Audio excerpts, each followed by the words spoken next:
हम लोग तो इस एक साल में पूरी तरीके से हम लोगों को ख़त्म कर दिया गया है। मतलब जीवित तो हैं हम, पर एक एजे लाश की तरह हो चुके हैं। हम लोगों के पास कुछ नहीं छोड़ा है। मतलब ये मान के चलिए कि हमारी जो कुछ भी चीज़ें हैं वो हमसे छीनी जा रही हैं। हम लोग, हमारी ज़मीनें हैं, जैसे हमारे सास ससुर हैं, बेचारे वो अपने घर में नहीं रह सकते हैं। वो बेचारे एक मतलब बहुत छोटी सी जगह पे एक कुलिये में रह रहे हैं और इतने वृद्ध हैं। सास हमारी 90 हैं और ससुर भी हमारे 90-95 साल के हैं। और आपको मैं एक और घटना बताते हैं कि आज एक साल बीत गया, विकास का आज तक डेथ सर्टिफिकेट नहीं बना है। हमने उसके पीछे इतना दर दर भटके हैं मैम, हर थाने में, हर चौकी में, हर पुलिस वाले, हर अधिकारी से, सबके पास मैंने पूरे दिन बैठ के गुहार लगाई, पर किसी ने भी नहीं सुनी। आज एक साल हो गया इसको और डेथ सर्टिफिकेट नहीं बना। हम लोग बहुत परेशान हैं। समझिए हम लोगों की फाइनेंशियली पूरी तरीके से हम लोग टूट चुके हैं। मतलब ये मान के चलिए, ये रियलिटी कि मैं अपने जेवर बेच के अपने बच्चों और अपनी फैमिली का खर्चा चला रही हूँ। हमारा बड़ा बेटा हम जो 3 साल का मेडिकल कर चुका है, अब हम आगे इसको नहीं पढ़ा पा रहे हैं क्योंकि हमारे पास पैसा नहीं है। यदि कास्ट डेथ सर्टिफिकेट बन जाए तो विकास का कुछ भी जो थोड़ा बहुत भी बीमा है वो हमको मिले, जिससे हम अपने बच्चे की पढ़ाई कंटिन्यू करा सकते हैं। मेरे लिए बहुत मतलब ये एक साल इतना ज़्यादा हम लोगों के लिए ख़राब गया है। कोई मदद नहीं करने को तैयार है। जहाँ पर भी जाते हैं वहाँ बैठे रहते हैं हम लोग, कोई सुनता ही नहीं है हम लोगों की। मैं पूरे दिन बैठी रहती हूँ, लोग बैठाए रखते हैं, फिर शाम को बता देते हैं कि नहीं ये नहीं, आप यहाँ चले जाओ, आप यहाँ चले जाओ। बस मेरा टाइम बस ऐसे ही बीत रहा है भाग। आप समझ सकते हो, आप भी एक लेडीज हो, सिंगल पेरेंट्स होना दुनिया में सबसे कठिन काम है। उस जॉब को भी मैं बहुत अच्छे तरीके से अपॉर्चुनिटी ले रही हूँ कि मैं करूँगी, करने का है, क्योंकि मुझे अपने बच्चे पढ़ाने, मतलब बच्चे पढ़ाने के लिए मुझे इतना स्ट्रगल करना पड़ रहा है कि मैं अपने बच्चों की फीस नहीं जुटा पा रही हूँ। आज के टाइम पे कोई मदद नहीं करने को तैयार है। कहीं भी चले जाते हैं, ये आप समझिए डेथ सर्टिफिकेट के लिए मैं पोस्टमार्टम हाउस गई, वहां पर जो भी देखता है, अरे ये तो बहुत हाइट पे केस है, अरे बहुत हाइट पे केस है। विकास दुबे के बाप का नाम राकेश दुबे लिख दिया गया, राम कुमार दुबे की जगह राकेश दुबे कर दिया गया। बताइए कैसे बनेगा मैम? कहाँ जाऊं, कैसे जाऊं? दर दर भटक चुकी हूँ इस चीज के लिए। कोई सुनने को तैयार नहीं है हमारी बात।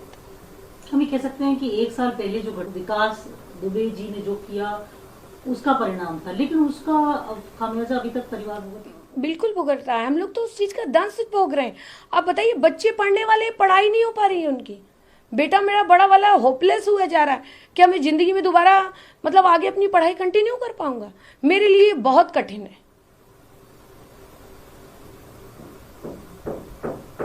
मैं समझ किस तरीके से आप आज से यहाँ तक चल रहे हैं। क्या कोई, क्योंकि बहुत सारी चीजें हैं, ये आ रहा था कि उन्होंने बहुत सारा पैसा कमाया, विकास जी के नाम पे 500 करोड़ की कहीं संपत्ति है, 1000 करोड़ की कहीं है, उनका बड़ा बेनामी पैसा लगा है, बहुत संपत्तियां हैं उनकी। आपको, परिवार को, आपको मेरे देख के और मेरा घर देख के ऐसा लग रहा है कि मैं 550 करोड़ की मालकिन हूँ? ऐसा आपको कुछ फील हुआ इस घर में आके? ऐसा कुछ नहीं, ये सब फेक न्यूज थी मैम। 550 करोड़ होता तो मुझे आज आप लोग के सामने बैठ के अपने उत्तर प्रदेश की सरकार से गुहार लगानी पड़ती कि हमारी तरफ भी तो देखिए सर। आपको इस केस में कहीं दोषी पाया पुलिस ने?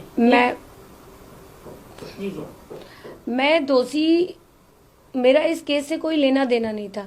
वो कानपुर में रहते थे, मैं लखनऊ में रहती थी, सब कुछ क्लियर हो चुका था। पर दोषी तो नहीं मुझे पाया गया, पर उस दोष का दंड मैं भोग रही हूँ एक साल से। वो दंड हम, हमारे बच्चे झेल रहे हैं कि हम लोग को हर तरीके से तोड़ दिया गया है।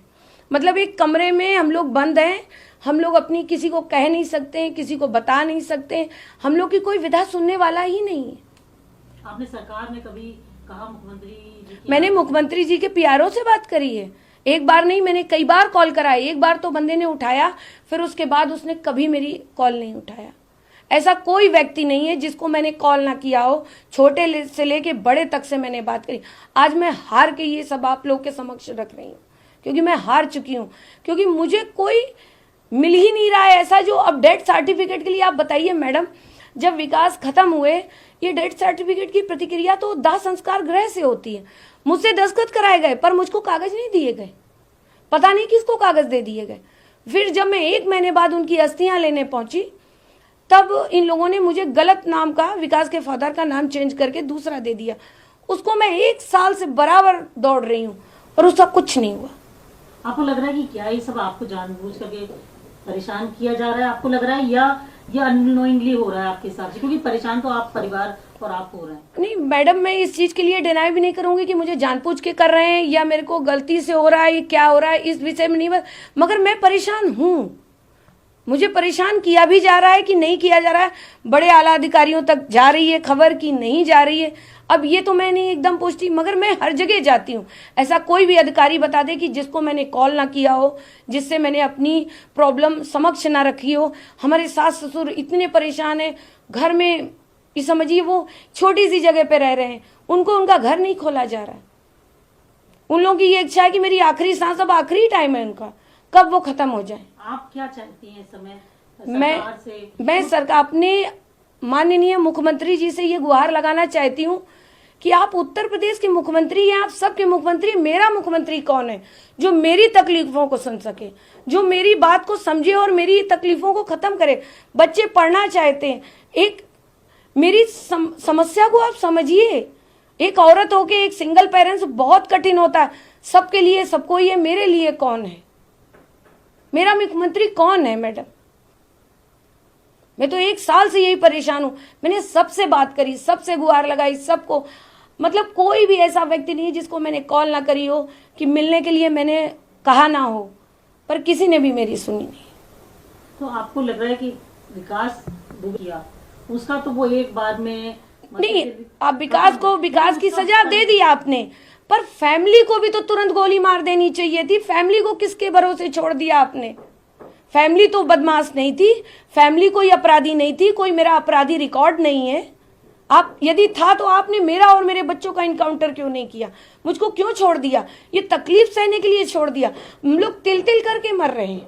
या तो फिर आप, मैं तो खुद कहती हूँ सरकार से, हमको इच्छा मृत्यु का आदेश दिया जाए, हम तीनों मर रहे, क्योंकि मैं बुजदिली की मौत नहीं मरना चाहती हूँ। नहीं, आदमी कहेगा विकास करके चले गए और बच्चे और बीवी ने आत्महत्या कर ली।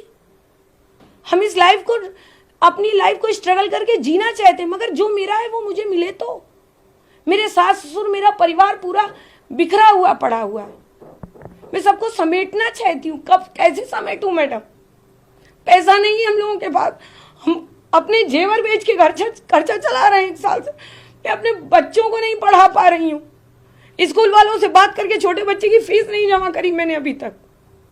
परेशान है हम लोग, किसके आगे रोएं? मुख्यमंत्री, सबके मुख्यमंत्री होते हैं, पर क्या मेरे लिए नहीं है कोई? मेरे लिए कोई है ही नहीं।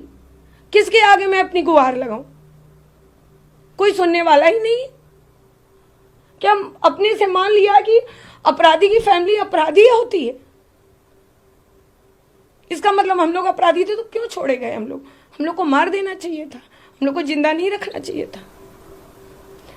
कुछ 10 पुलिस वाले मरे थे, बार बार ये कहा जाता है कि भाई, तो ऑब्वियसली जो मारे गए लोग हैं, मुझे उनसे भी बहुत सिंपैथी है मैम, ये मान के चलिए। मैंने उनके लिए कभी कुछ नहीं कहा, ना ही जिंदगी में करूंगी। मैं ये चाहती हूँ, मैं जिंदगी भर सब उनकी नतमस्तक हूँ। चलिए, विकास से जो गलती हुई मैंने उसके लिए कभी स्टैंड नहीं लिया, आपने देखा मैंने कभी नहीं लिया। मैंने उस चीज को माना, मैंने उनकी गलती को एक्सेप्ट किया, बट अब फैमिली को क्यों आप भुगा रहे हैं? हम लोग भोग रहे हैं इस समय।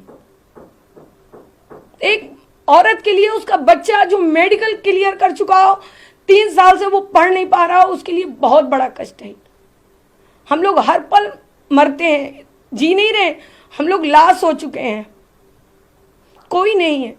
आज मैं आप लोग के समक्ष आई हूँ, ब्राह्मण समाज ने मुझे बहुत मदद करी, मुझे खड़ा किया उन्होंने, नहीं तो मैं कब खत्म हो जाती। हर पल पे उन लोगों ने मेरा ध्यान दिया। मैं ब्रह्म समाज की हमेशा शुक्रगुजार रहूंगी, जब तक जीऊंगी तब तक उन्हीं के लिए। अभी कह सकते हैं कि आप ये चाहते हैं कि आपके परिवार की भी बात सुनी जाए? हाँ, नहीं, जरूर। उनकी भी, हाँ, हम भी आम नागरिक हैं, इसी समाज की जनता हैं, हम कहाँ जाएं? हम आपके लिए वैसे भी आम लोगों की तरह निकल पाना शायद बहुत मुश्किल है। मैं गेट के बाहर नहीं जा सकती, आदमी ऐसे देखता है जैसे चिड़ियाघर से कोई जानवर छूटा हुआ। आप ये समझिए हम लोग कैसे स्ट्रगल कर रहे हैं। या तो सरकार बताए तो हम लोग घर के अंदर अपने आप को खत्म कर गए, रियलिटी है। अब नहीं झेल पा रहे हैं मैडम। इंसान हर दुख झेल सकता है। आज मेरे बच्चे नहीं पढ़ पा रहे, मेरे लिए बहुत बड़ी कष्ट की बात है। जो मैंने